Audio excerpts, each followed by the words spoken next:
Hey, guys. So for context, we are a family of 4. It's me, my husband, and our 2 kids. My husband, 38M, and I, 36F, have been together for almost 11 years, married for 8. And my mother-in-law, Pam, has been a major pain for all 11 of those years. So far, she had been tolerable, so we had been tolerating her because she had been very helpful at the beginning of our marriage and we felt kind of indebted to her. And that's why, no matter how ridiculous she would act, we would always put up with her. After all, she had been there for us during our hardest times. On top of that, she was a widowed woman since my father-in-law had passed away a couple of years back, so my husband felt bad, leaving her all alone. We would spend time with her whenever we could, but most of the time, we're just relieved when we were not around her. It's not that she was a horrible person, it's just knew the best and was never ready to hear anybody else's opinions. You know, the kind of know-it-all old people who think it is the factor that beats overall intelligence? That would be Pam, but because she had been there for us initially, we tried to be there for her because now she needed us more than ever. And she doted on her grandkids, so that was all the more reason for us to go see her at least twice or maybe thrice a month. My husband and I would just try to stay polite and nod along whenever she would say things that we did not necessarily agree with, just because we did not want to get into fights with her. We learned the hard way that arguing with her was not only futile but also riled us up as well. Now, however, I wish that I had taken a stand for the things that I believed, and when I had the chance to, because maybe then she wouldn't have done what she did. Coming to that, I had mentioned that I have 2 kids, a 6-year-old daughter and a 4-year-old son. Both my kids love their grandma because unlike us, they don't really know how judgmental and conservative she is. To them, she's just their grandma who always gives them what they want and lets them run around the house without any restrictions. About a month ago, my husband and I had to attend a wedding out of town and our usual sitter had fallen sick at the very last minute, so we had to leave our kids with Pam. When we came back after 2 days and picked up our kids from Pam's house, the mood was very different from the time that we had dropped them off. We couldn't stay and chat with her that day because both our kids were clamoring to go home and we had sensed that something had gone wrong while they were staying with their grandma, because usually, we can't get them to leave, but this time, everything was different. While we were leaving, I also realized that the bag of clothes that I had packed was considerably lighter, but I did not think much of it. It was only when I got back home that I realized that most of the clothes that I had packed for my daughter were missing from that bag. I searched the other bags as well, but those clothes were nowhere to be found. So I asked my daughter about it, and she, very blankly, told me that her grandmother had thrown them all away and had said that she was going to wear more feminine clothes from now on. Suddenly, it all started making sense, but I couldn't believe that Pam would do such a thing because it was crazy even by her standards. I mean, sure, she would say ridiculous things all the time, but this was taking things too far. Clothes definitely don't come for free, and my husband and I generally try to buy expensive and sustainable clothes so they can last for a while. For Pam to throw it all away, not only was it a huge waste of money, but it was also just unacceptable because of the reason that she had done it. I told my husband about it immediately and we called her up and she did not even bother to deny it. She told us that she did not think it was a good idea for us to confuse our daughter by dressing her in clothes that did not fit her gender. For context, the clothes that I had packed for my daughter were mostly oversized boys' t-shirts, and loose shorts that also belonged to the boys section. We let our kids pick out their own clothes, and my daughter picked these out because they were more comfortable for her compared to the clothes from the girls' section. It's not that she only dresses in boys' clothing. She loves wearing dresses and skirts and glamming up a bit when she's going out to fancy restaurants with us, but for daily wear, she prefers comfort, and I don't think there's anything wrong with it. And it's definitely not confusing my kid, as Pam says. Both my husband and I were very upset, and we told her that she had no right to throw all those clothes away because they cost a lot of money and now, we would have to go shopping again, even though these clothes would not even fit our daughter for long because she was still growing. We told Pam that we expected her to pay us the money that she owed us for throwing those clothes away, and we also wanted her to apologize, not just to us, but also to her grandkids since they were very upset. At that point in time, we were willing to look past everything and give her a second chance, but she screwed it up by deciding to pick a fight with us. She told us that she was not going to give us any money and that she did not regret what she had done, since somebody had to do it because this generation had gone too soft when it came to parenting. Instead of apologizing, she doubled down on what she had said and done and claimed that she was saving my daughter from a future of gender confusion, and if I couldn't see what was good for her, that was not her fault. When we tried to argue with her, she brought up the fact that she had supported us in the initial years of our marriage, when we needed money because I was on maternity leave, and my company was not paying me and my husband's new business was not yet stable. And she was right, she had actually supported us. So we told her that we would pay her the amount that we owed her over the next couple of months until we were even, and right now, we would start by calculating and subtracting the amount of money that she had thrown away when she discarded our daughter's clothes. I also told her that she was now banned from our household and was not going to be able to see our kids anymore since she had clearly traumatized them. Then we blocked her before we could say anything else, and I spoke to my kids once again to find out more about what had happened, since I could understand why my daughter was upset, but I didn't know why my son was acting the same as well since all his clothes and toys were intact. Eventually, we were able to find out that Pam had made rather a spectacle out of the incident since she had called both our kids while she threw away the clothes that she did not approve of one by one. My daughter had started crying and my son tried to comfort her and stop his grandma from upsetting his sister, but of course, he was not able to do that and Pam actually started yelling at both of them when they were crying, so they were even more traumatized. So both of them were very upset with her, and even while they were recounting this incident to us, both of them started crying. After that, there was absolutely no chance that I was going to allow Pam to have anything to do with our kids anymore, and my husband was and still is totally on my side. Once we had blocked her, she did not try to contact us, and we thought that she was going to leave us alone now. We had expected her to reach out within a week or so, but when that did not happen, we started to believe that she was done with us now. My husband and I had almost forgotten about her until a couple of days back when she visited us. My kids were not at home and were spending the day with my parents, lucky for us, otherwise, they would have to go through this ordeal once again. Anyway, both my husband and I were talking in the living room when the bell started ringing and we could see from our windows that it was Pam who was standing outside. After some discussion, we decided to open the door, but not let her in because we wanted to know what she was here for. She did not waste any time. As soon as we opened the door, she handed us some papers and said that she was there to demand custody of her grandkids because we were clearly failing at the job of raising them well. She said that she had already spoken to her lawyer and had come up with an arrangement, that they would stay with her full time until my husband and I had paid back all the money that we owed her, and after that, we could have shared custody. She had assumed that it would take us a couple of years at the very least to put together the kind of money that she was demanding because she not only wanted us to return all the money that she had helped us out with when we were struggling, but she also wanted my husband to pay her back whatever his parents had spent while raising him. Obviously, that was an exorbitant amount of money and it would take us to pay off that kind of debt. That was not even the crazy part of it. To me, the crazy part was that she thought this was a completely normal thing to demand and say. My husband was too shocked to say anything, so I told her to get out and that if she did not, I would be calling the cops on her. I was literally not interested in wasting my time speaking to her or trying to explain that this was ridiculous. There was no point in doing any of that. True to character, she refused to leave and said that she would not be going anywhere until we had signed the paperwork with our lawyer because she thought that what she was demanding was completely fair. She said that we were obviously not up to the task of raising 2 kids on our own since we had gone so soft. And that was all that I needed to hear. I immediately grabbed my phone and called the cops, and even then, she did not leave. She just stood there, refusing to budge, while I told her that I was going to file for a restraining order and make sure that she never got to see any of us ever again. In response to that, she said that she would like to see me try because it was not like she had hurt me or tried to do anything bad to us, and she was going to make sure that I lost custody of my children.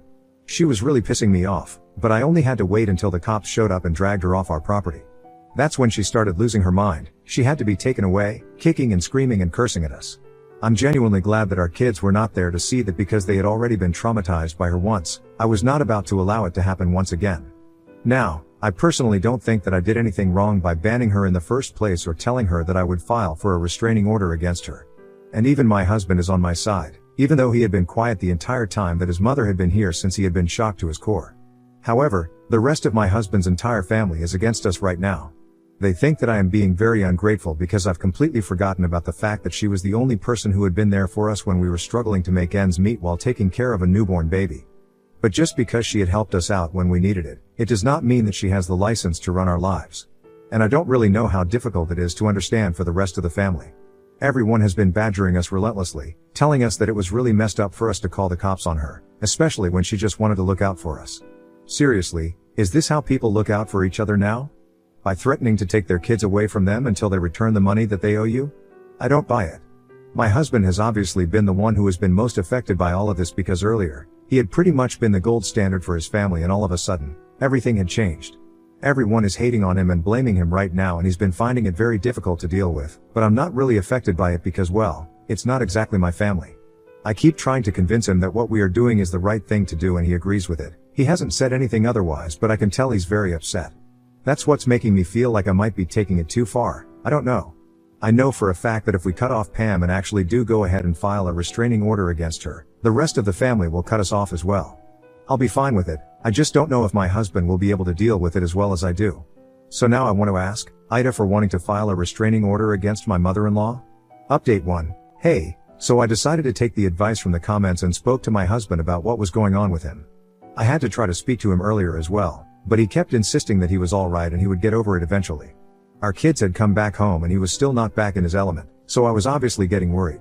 And last night, after the kids had fallen asleep, I finally decided to confront him and ask him what was really going on with him, because more than 2 weeks passed since our last interaction with his mother and we hadn't even filed a restraining order yet, because I don't know if he's okay with it or not.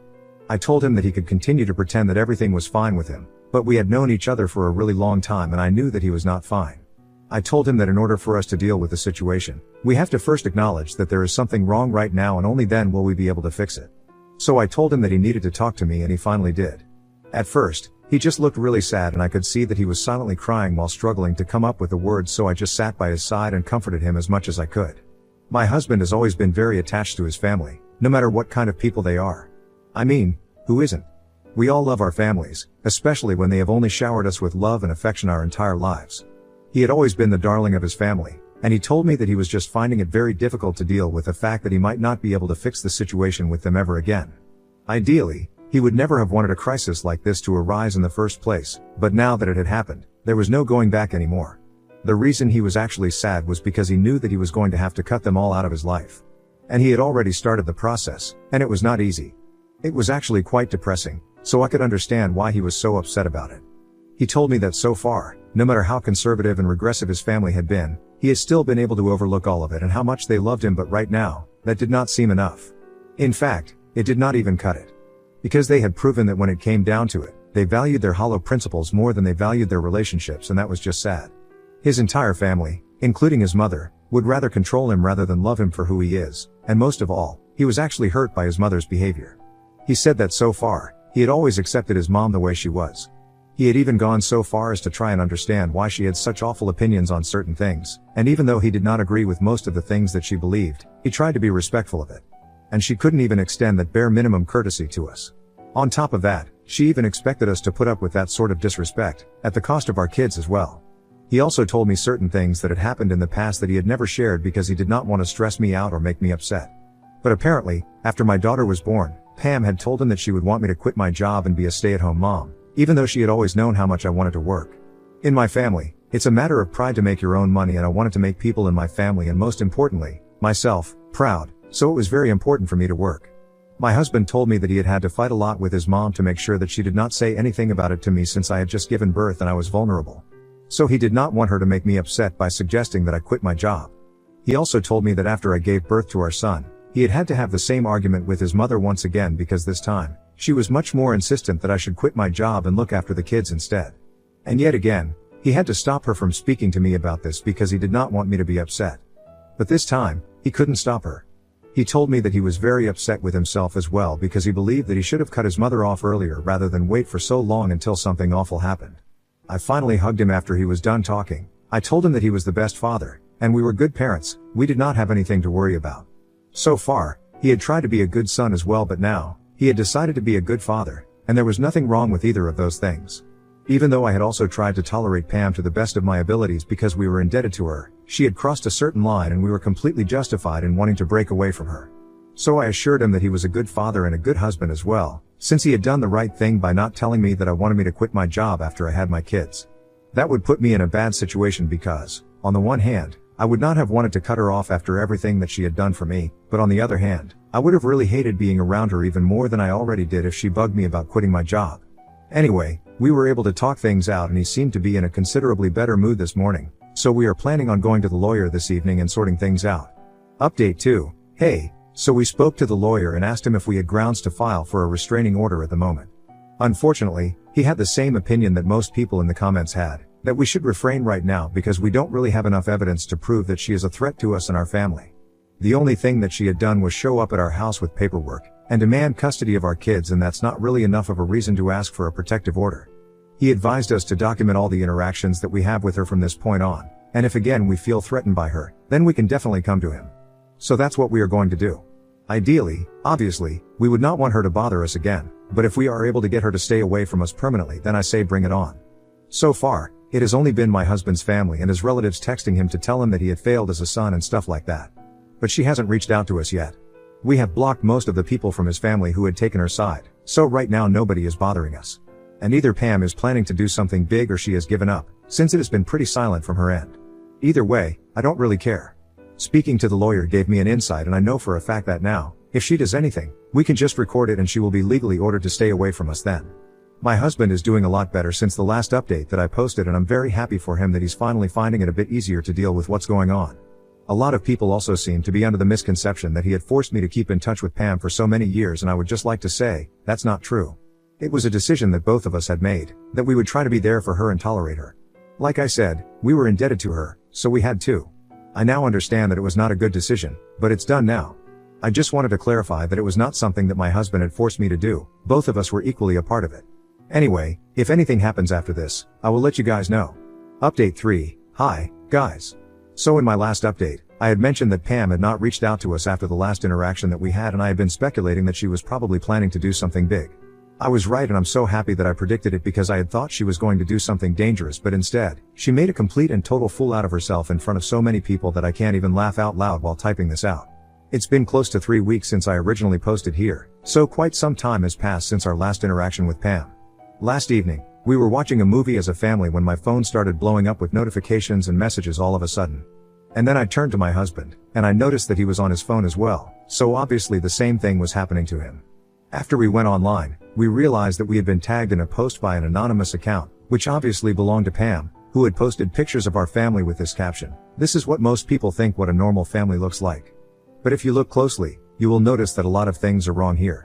First and foremost, you can tell that a woman is a working woman because of her business formal attire. My question is, when did we stop trusting our husbands to bring home enough money to raise our children and take care of all the household expenses? When did we start feeling the need to go out and look for jobs ourselves? Is it because the men of this generation are so feeble and weak? I wouldn't know, but you had better ask these people. But one thing is for sure, we need to do something about this situation quickly, because not only is this generation rotten to its very core, but they are spoiling the minds of the young ones as well. I mean, just look at the young daughter and what she's wearing. Back in our day, we used to dress our sons in such clothes, but now, it's anybody's guess. It's just a total disgrace, and this is why our country can't make any progress anymore. If we want to restore our society to its form of glory, we need to cut this out. Share this post if you agree with me and help me fix this family. If the rest of the post hadn't given it away already, the last line definitely did. It was obviously Pam, and I couldn't even be mad at her for posting something like this, because it was just so hilarious that she thought this was going to work. Clearly, this was her definition of a petition, which would be laughed out of each and every court in this world. When my phone started blowing up with notifications, I thought something terrible had happened, but most of the messages that I had received were from people who were laughing at this post and asking me if I had seen this yet or not. It was the same with my husband as well, and when we looked at each other after reading that post, I think we laughed for about half an hour straight because we just couldn't stop. Even the comments on that post were just hilarious, since a lot of our friends had seen that post because we had been tagged in it, and they were commenting with the funniest jokes. I know I don't have to, but I feel like you guys should be able to laugh along as well. I propose we hop in our time machines and go back to bartering with livestock so we don't need two incomes anymore. Share this post if you agree with me. And another really funny one was this one: "I can't believe women are wearing such clothes. What's next? Dad's wearing leashes. Outrageous." I mean, obviously, it's all said in fun, and they were making fun of that ridiculous post, but we still made sure to take screenshots so we could send it to the lawyer. We are also going to reach out to her and demand that she take down the post, and if she gets aggressive, it's going to be great for us, because that'll just give us a reason to file for a restraining order and she will be done for. Update 4. Hi, everyone. So a little over 3 weeks ago, Pam made that really stupid post, and since then we have been able to get her to take it down. We filed for a restraining order against her a couple of days after that post. We called her up the day after she made that post and told her to take it down, but instead of doing that, she started cursing at us on the phone and said that she was going to make sure that we lost custody of our kids, and even if we didn't, she was going to ensure that they lived according to her, by hook or by crook, and that seemed like kind of a threat. So we had recorded that phone call, and we sent both that post and the recording of that phone call to our lawyer. And he told us that seemed like enough of a reason to file for a protective order, so we went ahead with it. And after fighting for it for almost 3 weeks, 2 days back, we were finally able to get a restraining order against her for 2 years, and I'm gonna count that as a huge win. Now, nobody from my husband's family is going to bother us anymore, and it's just going to be my kids and us. So we are quite happy about it.